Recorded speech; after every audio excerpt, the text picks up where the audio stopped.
Our project actually had a number of goals when we started. Primarily, we wanted to describe for public consumption the situation in Southern Nevada and Nevada as a whole in terms of our changing demographics. And by describing those changing demographics, we hope to focus a light on how the issue is growing and how we have to address it.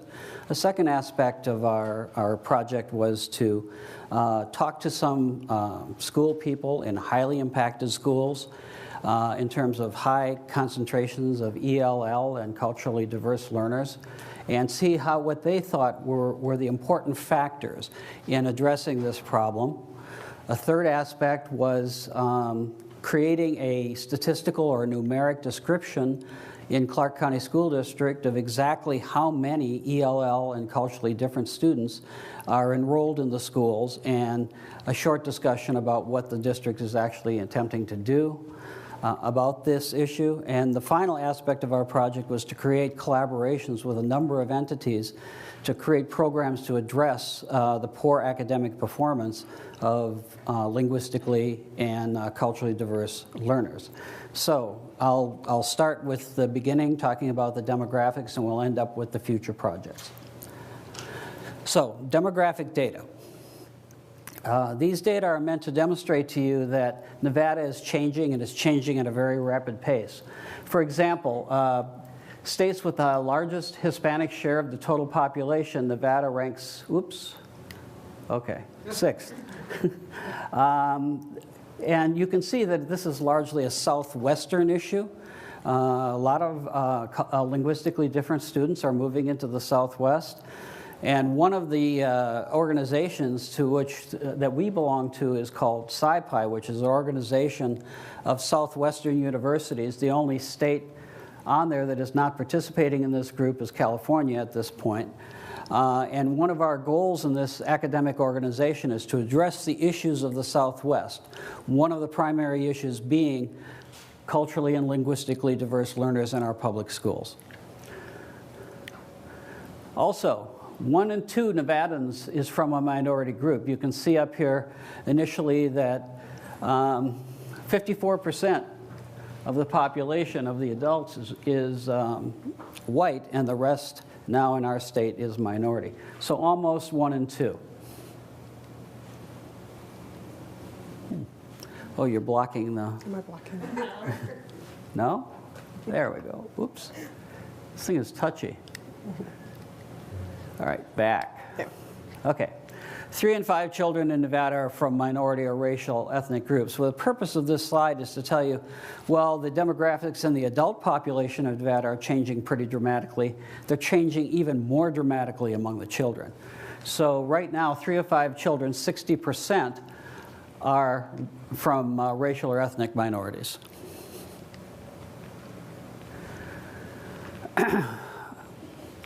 2 in 3 children who are now in school are from racial or ethnic minorities. As you can see, that largest group in that population is the Latino population, which is represented by the 42% in sort of the lime green sector of the pie.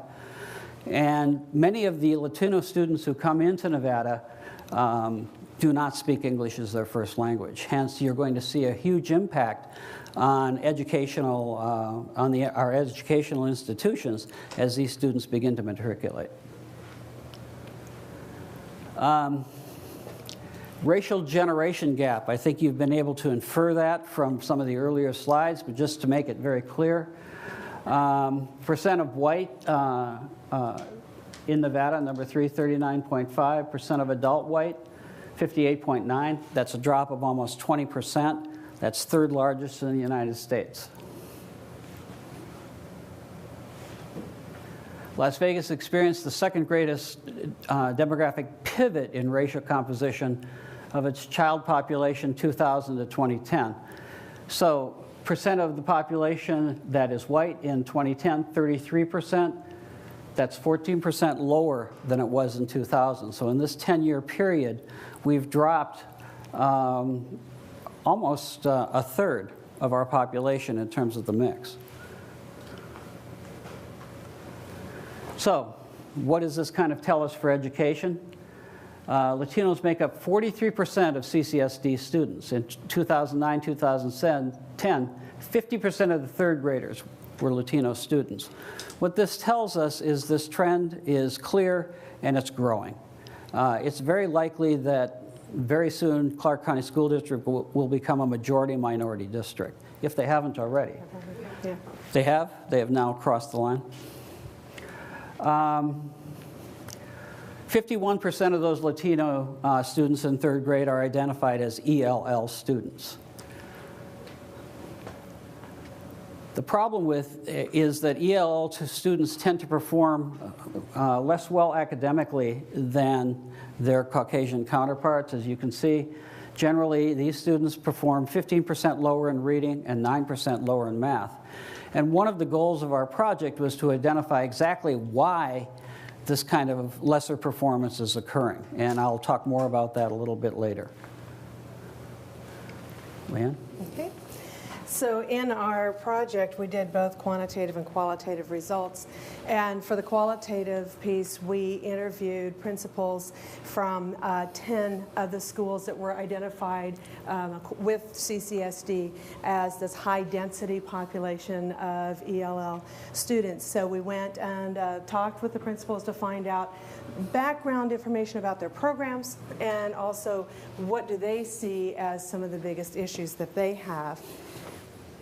And one of the key themes that came from our talk with principals was the need for good, solid instructional leadership. And when they talk about instructional leadership, they're talking about the principal as the school leader, but also the teacher as the instructional leader in the classroom.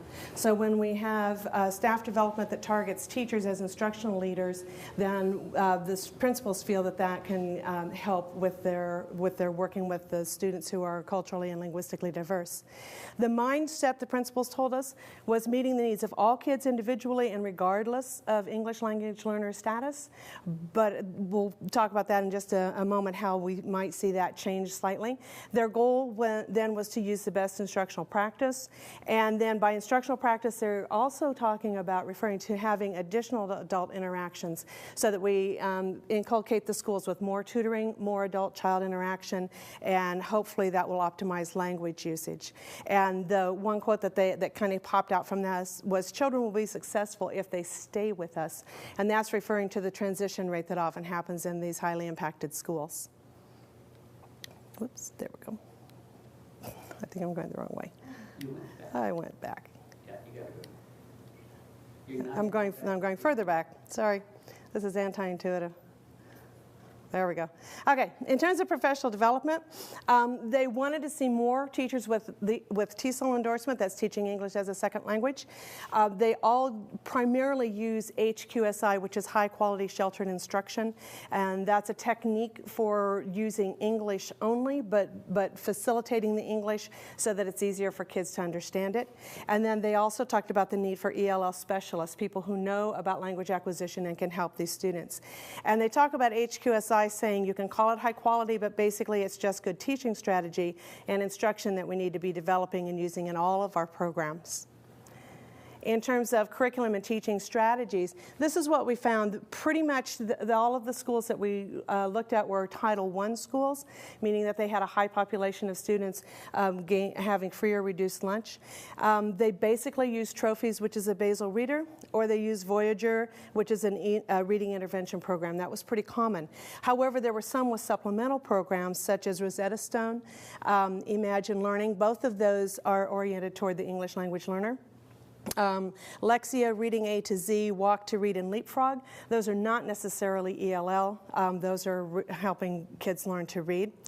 But the one thing that the principals told us, and I think this is key, and remember this because you'll see it come back up again, we don't need any more programs. They said, please don't throw more programs at us. What we need are expert educators to spend quality time with kids. Keep that in mind. In terms of parental involvement, they all had parent centers, they had parent workshops, they all did some kind of event nights to incorporate and have parents coming to the school and feeling more comfortable about coming to the school. A lot of them engaged with the Family Leadership Institute, which is an outside entity that helps parents become empowered and working more steadily with their students in relation to school. And they said it's tougher for our students. We're not the kind of school where you have a ton of parent volunteers, because if I'm not confident in my English skills, I know I'm going to be asked to help kids, I'm less apt to come into the school. So in terms of policy, they talked about budget cuts as being a huge issue, and of course we've all seen the result of that. For the CCSD schools, it meant loss of ELL facilitators and specialists. It meant loss of more teachers, so a higher student-teacher ratio, and lack of funding for additional programs and resources. And they said for the most part, teachers really want to help out. They want to do everything they can, but it's frustrating when you want some things and you don't have the money to pay for that, and then you just have to say, we can't do, so that makes it more challenging. In terms of testing and No Child Left Behind, they said that they really worried about the amount of testing, because all of these schools had to operate under interim testing, which means they test quite frequently. They said they're testing these kids in English when they know it takes years to become English proficient, so they're being tested in a language that they haven't reached proficiency yet. And then they're having to work more towards test taking to break even on the test scores. One of the challenges is that we know it takes years to become proficient in a language. Unfortunately, the way the laws are written now, it's just really difficult because they don't have a full year, just the academic year. So when we did a cross case just to see what they had, in terms of TESOL resources, teaching English as second language, the first 4 schools you can see have 60, 50, 40, 30%, and 30% for School E of their teachers are TESOL endorsed. School F, not very many. School G, only 3 teachers on site. In terms of the sheltered English instruction, they all did that. In terms of ELL specialists, they all had ELL specialists when we started this project. However, due to budget cuts, they're now gone.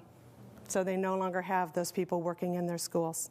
And remember, that was the one thing that principals said we need, is highly qualified people to work with the kids. They're no longer there. So in summary, the principals told us that the mindset meant meeting the needs of all kids. We're adding to that, we'd like to replace those terms to say vulnerable children. If we're going to increase school success for kids, we really need to look hard at what we're doing for the vulnerable children, those who are linguistically diverse, those who are culturally diverse, and those who come from a lower SES status. And Ralph's going to show you some data that will show why that is the case. In terms of their goals of using best instructional practices, we're adding, can we please make sure that the literature that they're using is research verified and appropriate strategies, and that additional adult interactions with kids for tutoring. We're adding that we'd like to see more specific instructional practice, which includes the following. Language enrichment to provide more access and more additional background information so that kids can understand the cultural context. Instruction in reading comprehension strategies, that's where a lot of our kids are falling down when you look at the reading test scores. Increased instruction to help them enlarge their spoken vocabularies, and also word identification instruction so they become well versed in what they need for the structure of the English language. So Ralph's going to present now the quantitative data that came from our study as well. So to summarize up to this point, we've identified that the demographics of Southern Nevada are changing dramatically and have changed dramatically over the last 10 years. We've talked to school principals and understood that while they would like to address the problem of vulnerable students in their classrooms, they don't have the resources necessarily to do a great job on that.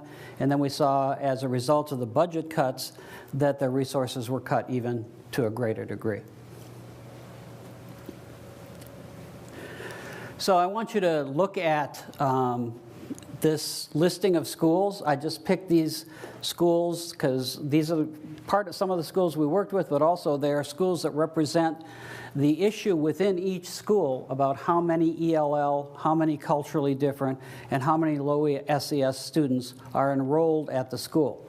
So for example, Heron Elementary, 98.4% are culturally different, 89.2% are linguistically different, and 100% are low SES. It's not surprising, given this population, that this school struggles, to produce the same sorts of reading and math learning scores as some of the other schools maybe located in more affluent areas. To take another school, Canberra, 96.6 culturally different, 67.5 linguistically different, and 89.9 low SES. These are highly impacted schools, and they tend to perform to a lesser degree in terms of academic outcomes than do schools from other more affluent areas. So one of the goals of our future work is to look at these schools and actually work with them to try to raise the academic performance of the students involved. For example, Canberra is a school that we're going to be working in with our new Reading Skills Development Center to try to raise their performance scores up to the district mean. And by the way, the district mean is below the average for the country, so that's not really a great step, but it's a big step for these individual schools. Also, in terms of the low SES component, you can see that the top category above the line says that these students are neither ELL or FRL. FRL's free and reduced lunch. That's an indicator for students from low-income families. If you'll notice the ethnicity breakup in the neither ELL or FRL, you can see it's predominantly white. 55.1%. The Hispanic population is about 21%. Compare that to the ELL and free and reduced lunch.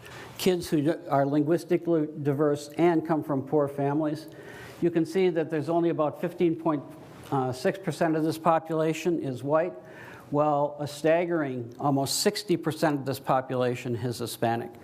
What this is meant to point out to you is that although all vulnerable students, all culturally different, linguistically different, and poor kids need help, the problem is really focusing in this city and in this school system on the Hispanic students. We have a large group of Hispanic students coming into the district, and we don't really have adequate programs in place right now to deal with their presence in the schools. So that difference is particularly noteworthy to us. Reading proficiency. So let's look at how they do in reading. Now, why do we pick reading as one of our statistical outcomes? It's because reading is the cornerstone of all academic success. In fact, if you can't read effectively as an elementary student by the end of third grade, you have only roughly about a 20% chance of becoming a successful adult reader. So if kids in third and fourth grade can't read, it predicts a rather unsuccessful adult workforce 15, 20 years later. So keep that in mind as we move forward. So notice in the upper half again, roughly 20% of the kids, this is a cumulative percent on the end, roughly 20% of the kids are below what the district would consider proficient, okay? So 20%, that's actually not too bad. In the ELL and FRL category, almost 50% are reading below what they need to read to do successful C-level work at their grade level. So that's a staggering percentage. 50% of the kids don't read well enough, and other data that we're going to bring on board suggests that this is actually an underestimate. This is the state CRT, and I don't know if you have any experience with the state CRT, but there are many flaws in this particular examination. And in fact, it's neither reliable or valid in measuring reading performance. When I look at the national data, you're going to see that in this lower category, the percent of kids not doing well is going to be actually dramatically higher. Okay, just so you get a sense of where we rank in terms of comparison states, I put Massachusetts in the chart because they are the top performing state in the United States. And I put the other states in because they tend to be surrounding states with similar demographics as Nevada has. You can see that the number that jumps out at you is 43% of Nevada kids read at below basic, 33 read at basic. What that means is 76% of Nevada's fourth grade students cannot do C work in fourth grade. They don't read well enough, 76%. Another problematic statistic is that only 4% of our readers in 4th grade can be considered advanced. Again, compare those with Massachusetts and you see the degree of the problem. Not only do we have a more highly diverse population in Nevada, but we are teaching them, they are performing at a much lower level than surrounding states.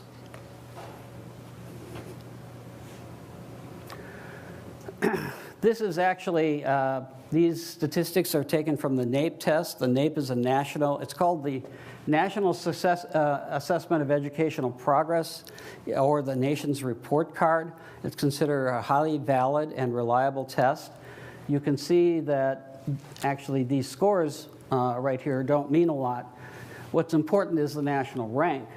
Nevada is tied for 46th in the country, and the only reason we're not last is that Arizona and Mississippi are 1 point below us. So I appreciated Nancy's comparison to Mississippi. We're now becoming known, unfortunately, in the educational circles as the Mississippi of the West, apparently in health circles as well. And that's not favorable. Okay. So a slight data summary and a conclusion that we reached in looking at our data. First of all, it's shocking that 76% of Nevada children do not read well enough to do C-level classroom work. Shocking. Extrapolating from the state CRT data, we can estimate roughly 61% of those NAEP-identified low-performing 4th graders fall into the category that we have identified as vulnerable students. That is culturally different, linguistically different, and low SES. So we really have a problem in the state in providing educational opportunity for those children who need it the most. The kids who come to us from different backgrounds and from poor backgrounds. Okay, why? An interesting question is, why does this happen? Well, there are several reasons, and we don't claim that this list is all-inclusive, but it does give you a good example of the barriers that these kids are, with which these kids are dealing. They frequently speak a language other than English in their homes, which limits English language exposure. There's an interesting statistic in the reading literature that said, in order to come to school, to enter kindergarten on a par with other students, you have to have at least 2,000 hours of literacy experience in your home. Yet some of these kids from homes in which a language other than English is spoken come to school with basically 0 English language exposure. That means they're starting roughly a year behind in school when they walk in the door. Obviously, these kids need additional instruction to bring them up to speed, but frequently that additional instruction is not available. Secondly, they tend to come from homes in which academic English is never spoken. Now, academic English has been identified in a series of researches over the last 25 years as one of the key components to school success. We learn to talk in an academic way in highly educated homes, in highly affluent homes. Words that have academic relevance are spoken and to children all the time. This language is virtually never spoken to kids in lower SES homes. So again, not only do they come to school with not enough exposure to the language, they come to school with no exposure to the proper school language. Okay? 3, they tend to come from poor families which limits the amount of actual verbal interaction they have. So just verbal interaction is limited in these families, particularly if the family speaks only Spanish at home, to take an example. All that verbal interaction would be in Spanish. That does not help you acquire the words and the word knowledge needed to learn English and to read in English. Then they come to school, and the school is not prepared to teach them a reading instruction appropriate for their language backgrounds. One of the things that ELL kids and kids from culturally diverse backgrounds need is they need a great deal of help with vocabulary and oral language development. Unfortunately, in most of the classrooms, this type of instruction is not provided for these kids or any other kids, for that matter. Here's another issue, and this illustrates the oral language problem. You can see along the right-hand axis, these are the types of families: professional, working class, and welfare, families on welfare. And you can see the number of words that the kids are exposed to and how different that is depending on the income or the affluence of your family. We're talking about a difference of almost 10 million words before they come to school, from a professional family to a welfare family. So these kids are coming totally unprepared, and the problem is the schools are not necessarily equipped at this point to give them any additional help. So what happens to these children? Well, the difference might be small when they come to school. The difference gets larger and larger as they go forward, because they can't read well, they don't have the academic vocabulary, so they learn less in all of their other subjects. What that leads to, unfortunately, is high dropout rates among these groups as they progress forward in school and they fail. Unless we can intervene and make corrections to this problem early on, and the literature suggests this must be before the end of third grade, these kids are bucking the odds if they actually graduate from high school. I'd like to leave you with some important take-home points. This is what we discovered in our year's worth of research. People tend to identify the poor CCSD student reading performance by citing a number of issues. A lot of people, and I heard this when we were up at the legislature, they think it's strictly an ELL issue. If we didn't have those kids who have different linguistic backgrounds, our kids would be performing just fine. Other people think it's simply a cultural issue, that it's those culturally diverse learners that bring our reading scores down. And of course, there's a third group who think it's a poverty issue. It's a lack of exposure to academic, language, and verbal intercourse before the kids come to school. Instead, what we discovered is the poor performance was primarily the result of delayed attainment of adequate reading skills by vulnerable students. And we are aligned with other researchers in this area in that finding. If we could simply teach these kids to read before the end of third grade, their chances of success in school would go up dramatically. This is the point at which we will take off on our future projects, which I'll describe for you later. This is a key finding in this district, and it's a finding that's replicated across the scientific literature. Therefore, we have a great deal of confidence in the truthfulness of this finding. Second, research has verified that school principals can have a significant effect on school learning. And we get this primarily from the work of our colleague, Dr. Jean Hall, who has studied the relationship between leadership and school outcomes for a number of years. Hence, we must ensure that all CCSD principals create a school culture that supports vulnerable students, engaging the parents of these students, all right? I'm going to get to the parent role in a second as one of our outcomes, but it turns out parent involvement in a child's school is extremely important. I bet you all didn't know that, right? It is kind of restating the obvious, but sometimes you have to get the attention of the policymakers. One aspect of creating this culture must be recommending to their teachers the best research-verified instructional practices and curricular materials. As we went into these schools and investigated the types of curriculum they were using, we were shocked to find out that many schools were using instructional approaches that the research had proved ineffective over a number of years, yet they were using them. If we cannot get the leaders to focus on what is research verified and what is current, then there's little chance of helping the students improve. Take home point 3. Research has verified again and again and again that the greatest change agent in any school child's life is a knowledgeable, responsive teacher. What that says to us then from an educational perspective is that we must make sure that teachers prepared in Nevada's preparatory programs are ready and able to teach these vulnerable students who are going to make up the bulk of their classrooms in the future.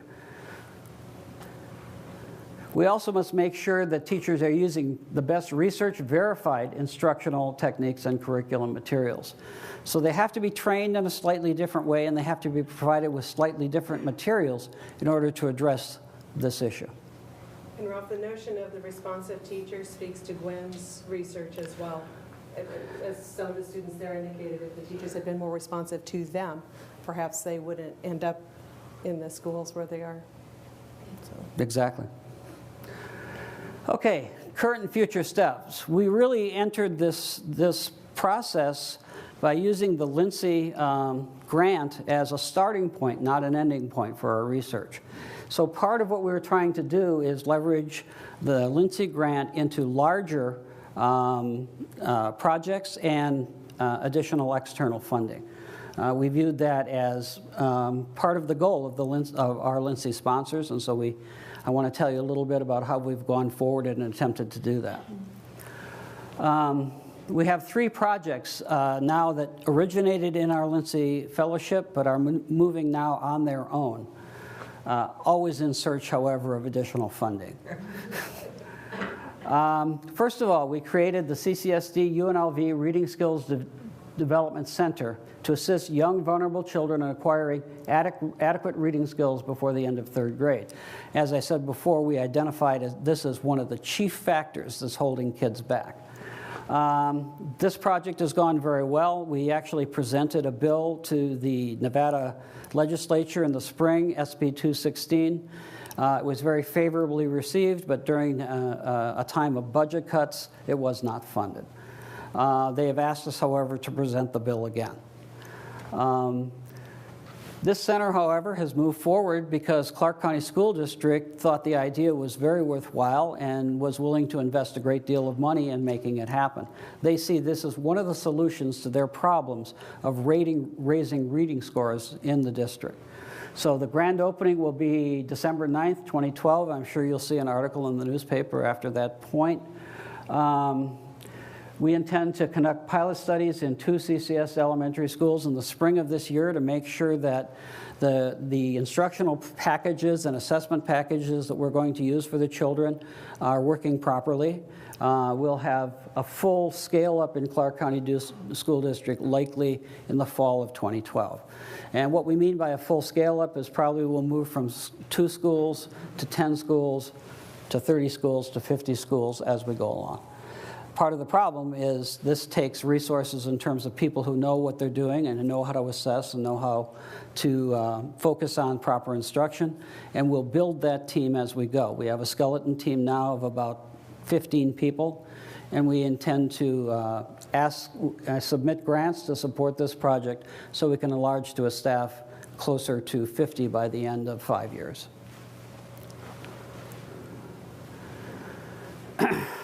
We also have a CCSD UNLV ELL partnership to address the problem specifically of ELL. We have one project going right now where, if you recall one of LeAnn's slides, Imagine Learning is one of the software packages that are used in these highly impacted schools. We actually got the Imagine Learning company to fund us at a fairly significant amount to test their products in the school. That'll allow us to do 2 things. We will be able to tell the schools if Imagine Learning is helping their kids, and also we'll be able to tell Imagine Learning some things that could make their product more successful with their student population.